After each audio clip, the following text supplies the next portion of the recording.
Welcome, audience, for Dr. KK Med Talk Show, episode number 375. The great collaboration between IJCP, Heart Care Foundation of India, and USP.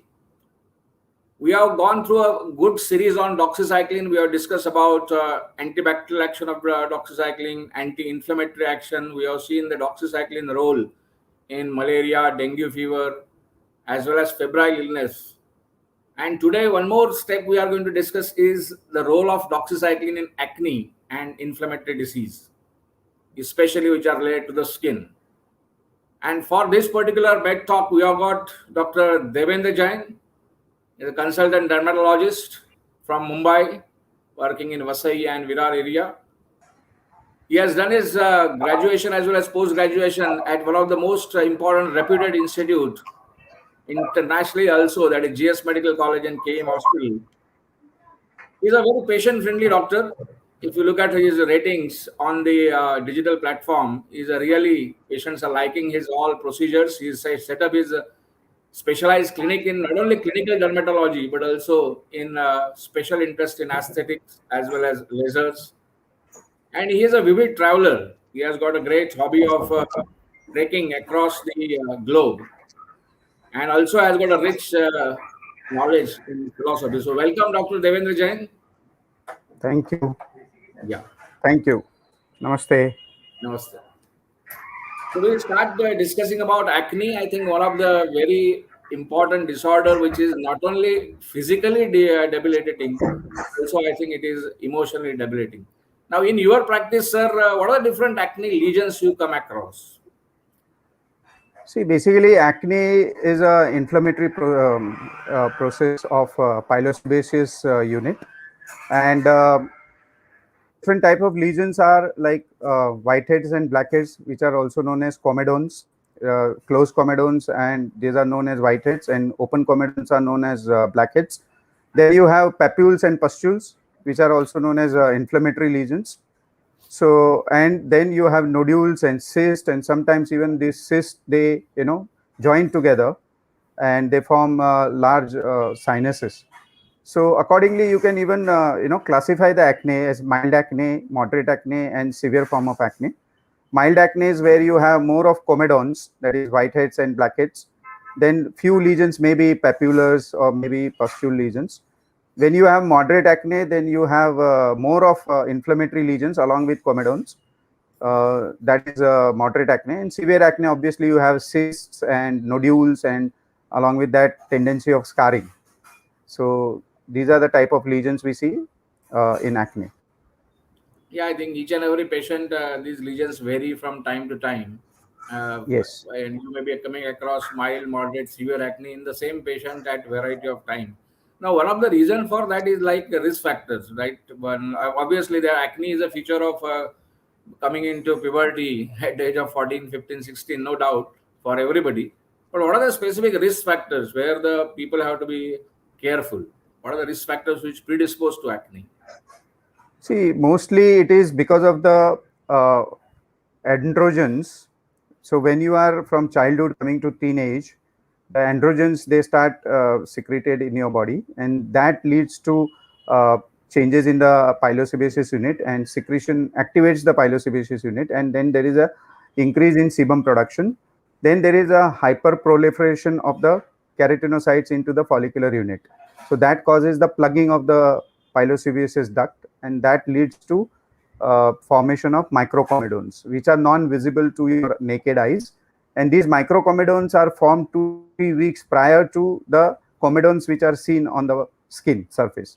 So there is a misconception when you see a acne lesion, it has appeared in next 2-3 days only. So sometimes people, they tend to blame certain things कि मैंने ये किया तो 2-3 दिन में मेरे को ये acne हो गया. But actually, the acne lesions has already started below the skin in the form of microcomedones, which are not seen on the naked skin with naked eye.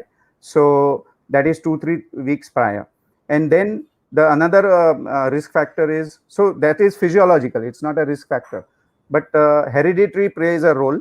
If your parents, the child or the patients' parents, they had a lot of acne during their teenagers, then there is a tendency of them developing more of acne. Then lifestyle, the modern lifestyle. If you see, there are a lot of data which suggest that the acne proportion wise more common in urban setting rather than in rural setting and in our Adivasi areas. So there, even there is a role of diet. Though there is a two group of people, some people they believe in that, some people don't believe. But then, if you see the overall scenario, then I feel there is a role of diet in excess. If you have this junk food and high calorie diet, sugar containing diet, and dairy products, then get lead to acne, obesity, along with in females usually PCOD, which is very common in urban setting. Every few years back, there was a study in Mumbai. Every fifth girl or a female was suffering from PCOD. So that can also lead to more of acne, and that's why we are seeing more of adult acne. So usually acne occurs between 12 to 25, 26 years of age, but more and more people, especially females, they are getting adult acne beyond 26 up to 35, 40 also we are seeing acne. So most probably it is because of the lifestyle modification, the diet habits, and even stress. So, and certain drugs can also lead to acne. So these are the risk factors. Yeah, I think this program is attended by not only doctors but even healthcare workers, as well as people attend and see this particular program. It is very important that Dr. Devendra Jain has clear cut mentioned there are so many risk factors which are even controllable risk factors, avoidable risk factors, where the predisposition of acne or exacerbation of acne can be also taken care by patient by taking a proper education. That is very, very critical. I think there are so many modalities of the treatment, but I think today our focus will be on oral antibiotics, because among all the therapies, whether it is isotretinoin or topical therapies, topical retinoids, but very important therapy is antibiotics and oral antibiotics. So, what is the role of oral antibiotics in the overall acne management? See, oral antibiotic is not the first line of treatment in acne unless the acne are really on the first visit. They are say inflammatory acne. Means there are a lot of inflammatory lesions like pustules and papules, and a lot of inflammation is there. Then oral antibiotic is drug of choice, and in that doxycycline or tetracycline group of drugs play a major role.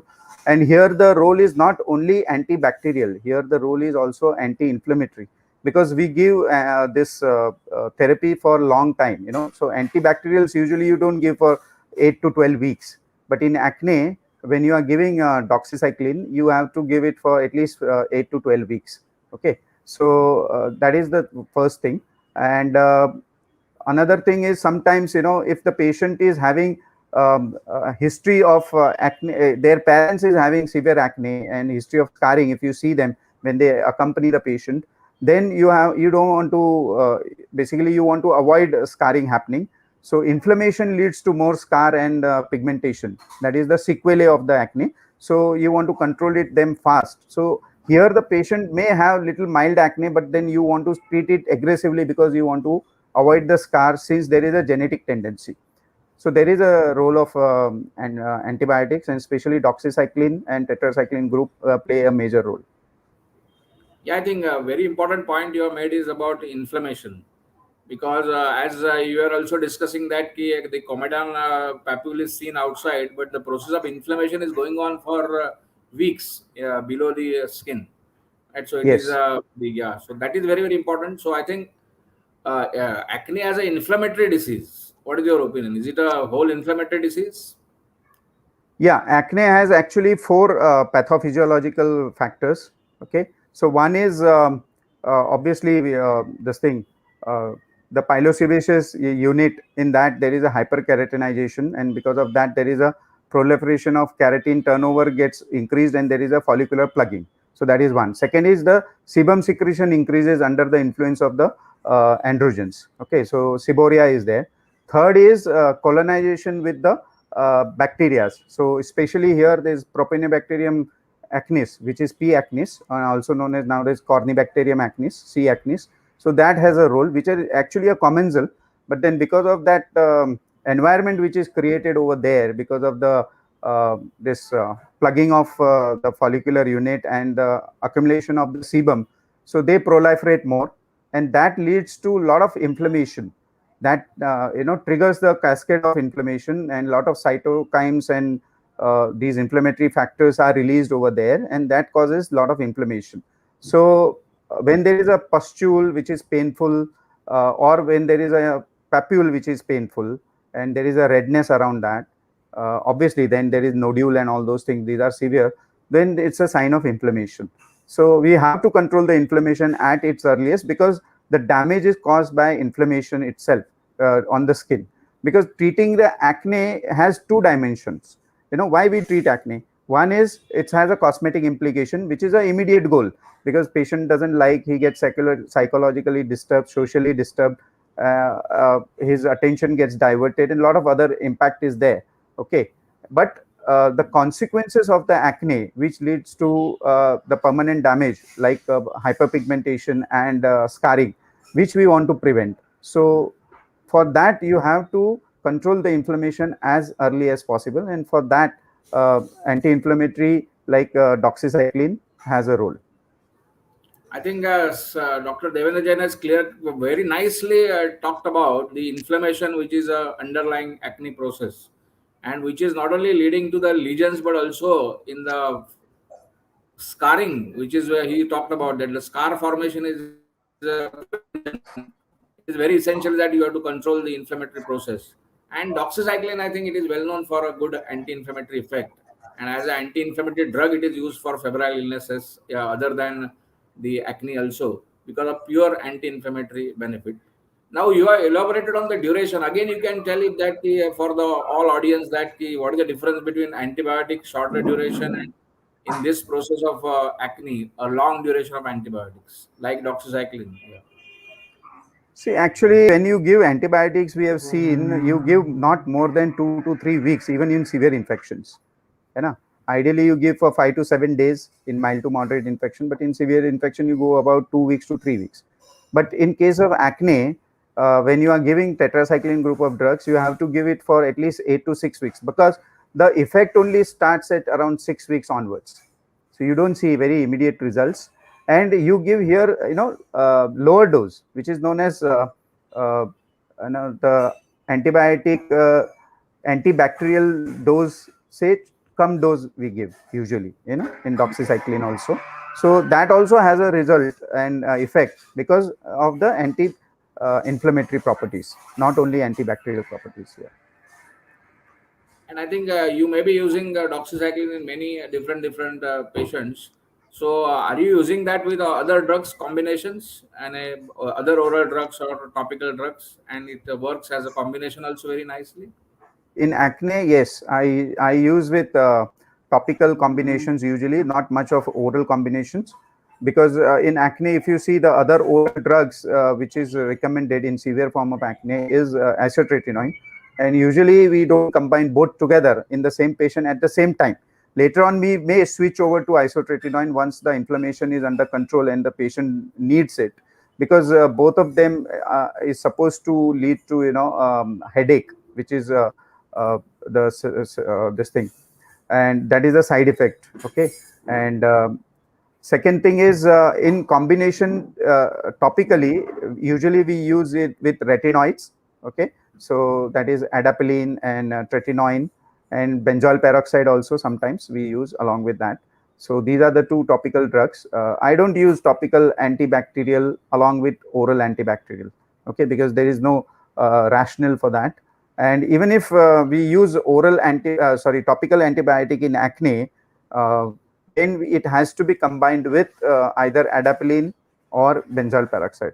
It has been seen if you combine with benzoyl peroxide, the combination, then it gives you better results, faster results, and the chances of developing resistant to the topical antibacterial is very, very minimized. So plain antibacterial using in acne, I have given up for last, I think, 5 to 6 years now, because there is a lot of data which has suggested there is a lot of resistance been developed.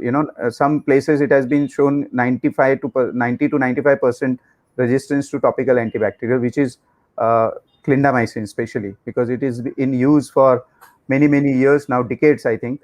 And a lot of people use over the counter and misuse that, and they used to use it only antibacterial topically for acne. I think this is the most important lesson Dr. Jain is talking about, is that the topical use of clindamycin or the antibiotics is really developing a risk of resistance. And over the counter, patients are taking clindamycin over the counter for acne before visiting the doctor.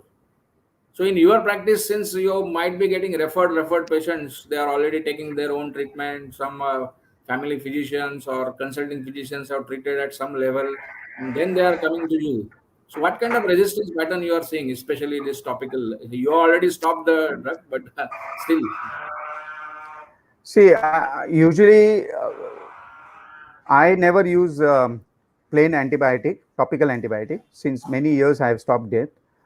Even if I have to use, suppose when I say ki there is a mild acne where few lesions are, you see inflammatory and infection is there, then I use it in combination with either benzoyl peroxide and clindamycin, or with adapalene and clindamycin. So this is the way I usually treat the patient of mild acne. If the acne are little, say, moderate to severe acne or moderate acne, then I directly start with oral antibiotic like doxycycline. And topically, we give either adapalene or benzoyl peroxide according to the patient's profile, whichever is suitable to them and what is suitable in their day-to-day life. So that is how I deal with it. Yeah, I think the point which is very critical is antibiotic resistance in the P. acnes or C. acnes, what we talk about, and the rampant use of topical antibiotics by own and for the time. I think automatically people go on doing that for years, and that leads to. But doxycycline has got a good property that because of the mode of action is totally different, and the additional anti-inflammatory benefit, the overall risk of resistance is going to be relatively less. Now, if you look at the patient profile, I think for these patients, the mirror also becomes an enemy, because patient gets some treatment, slightly is better, and again after 6 months he comes back. Again after 1 year he comes back with the same lesions. So in this kind of patients, again, are you repeating if you have already used doxycycline? Patient again comes after 1 year, 2 year with similar kinds of lesions. So are you going to See, use doxycycline again? What is your thought process in the See, practice? actually, when a patient is coming to you for acne, you have to do a proper counseling. Acne is not a temporary treatment, as people understand it. It is a long-term treatment. I always tell the parents and the patient both, okay, there are three stages of treatment for acne. you know. First is you have to control the acne as early as possible, especially the inflammatory lesions. Second thing is to maintain the uh, whatever result you have achieved, so that you don't get acne again, because they are in that age group where, suppose a patient comes to me at 14 years of age, we know acne can occur up to 25, 26 years of age. So it's a long time to go. है ना? So maintenance is very important. You have to always keep on harping. Once the acne lesions disappears, that does not mean you stop your treatment. So there is a, like, the best thing for maintenance is topical retinoids. So you can only maintain with topical retinoids uh, for a long time. There is no side effect. And another thing is, if the patient suppose stops and they come back to us, and obviously if they have lot of inflammatory lesions, then there is no harm in starting doxycycline again, because it has helped you. And if there is a gap in between, then there is no reason I see you cannot start doxycycline, and I do start doxycycline again. But only thing is, I always tell my patient, we don't want relapse, so severe relapse again and again.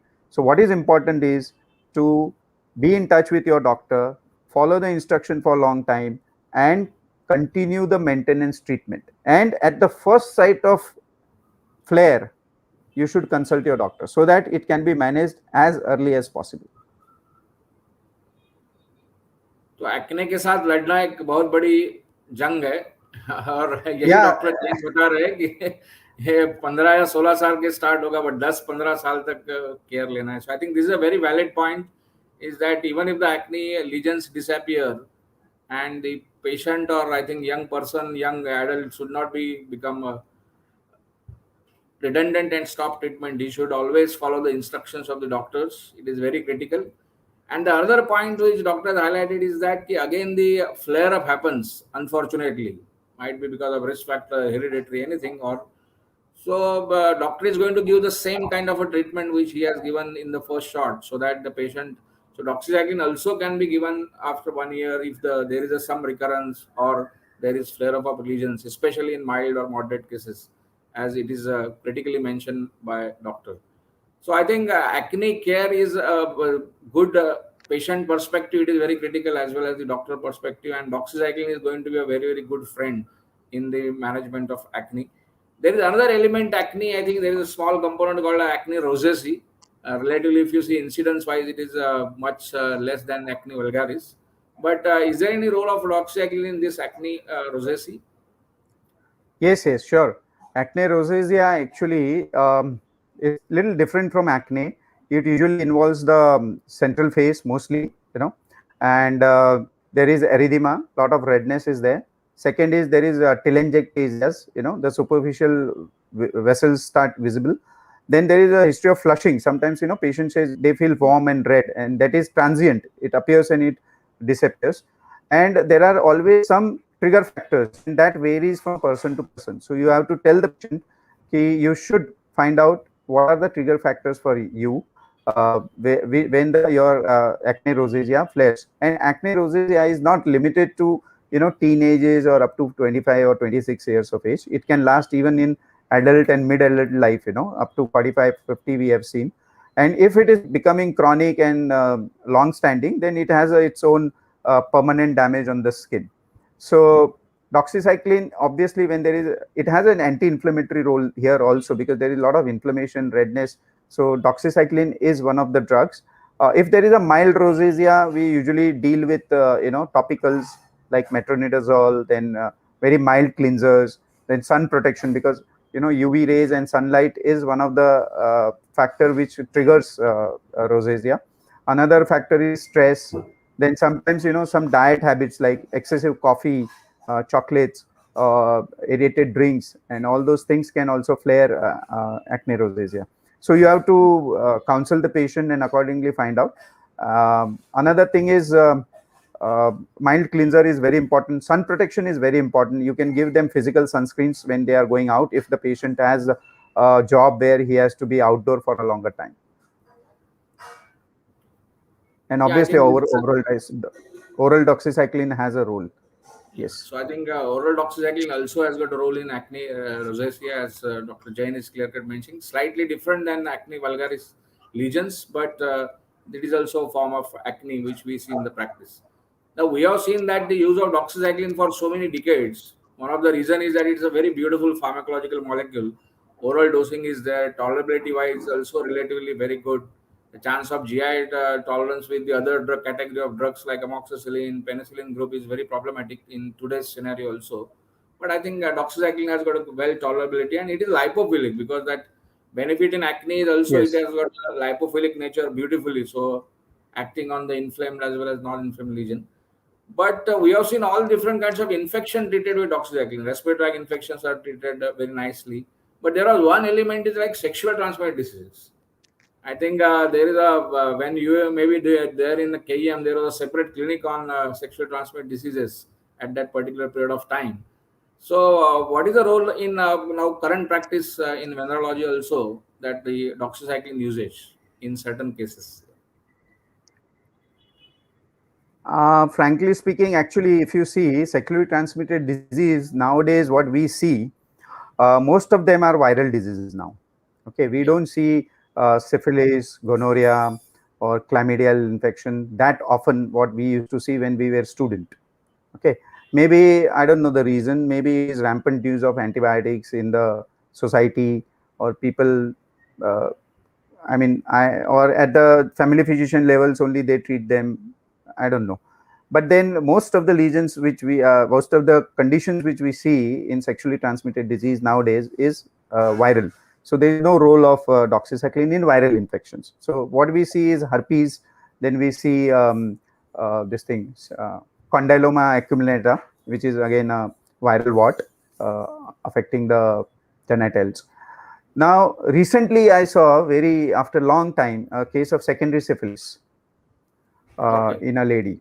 Okay, and it was a very interesting case. At the first visit, actually, I missed the diagnosis, and later on, somehow I I just it just clicked me ki the presentation is looking like, because nowadays these things have become so rare ki you don't usually see it so commonly. So it doesn't click to you at the first instance. And then we did the investigations. VDRL TPHA came highly positive in high titers, and I obviously, as the first line of treatment, I prescribed uh, penicillin group like Penidura, but unfortunately, it is not available nowadays. So obviously, the Yeah. drug of choice was second line is treatment is always tetracycline group, and doxycycline is the drug of choice. So I have put the patient on doxycycline, 100 milligram BD on empty stomach. And after 10 days, I visited. The follow up was there, and a lot of lesions have improved, and she has improved quite a bit. So obviously, doxycycline has a role in syphilis. Then you have a role in chlamydia infection. Then you have a role in non-gonococcal urethritis. Uh, uh, Again, you have a role uh, in gonorrhea also. Suppose the patient is not, sensitive to cephalosporin third generation, and so you can give along with to prevent the non-gonococcal urethritis, because most of the times gonococci they respond, but then the patient keeps on getting that symptoms. So mostly that is non-gonococcal urethritis, and you can give that. And in females also, chlamydial vaginitis and proctitis and uh, all these things are treated with doxycycline. Yes. Yeah, I think you have mentioned right that many times these physicians as well as the family physicians, they treat this kind of the initial presentations of sexually transmitted diseases and the use of antibiotics there at that level. So I think since the program is going to be attended by many doctors, it is very essential that doxycycline has got a good role in sexually transmitted disease of various forms, as Dr. Jain was mentioning in the primary settings. The incidence is relatively less, there is no doubt about that. But nowadays there is a concept like in malaria we give doxycycline as a prophylaxis, especially those who travel from one place to another place. Now in HIV also, for preventing certain infections, the prophylaxis is given.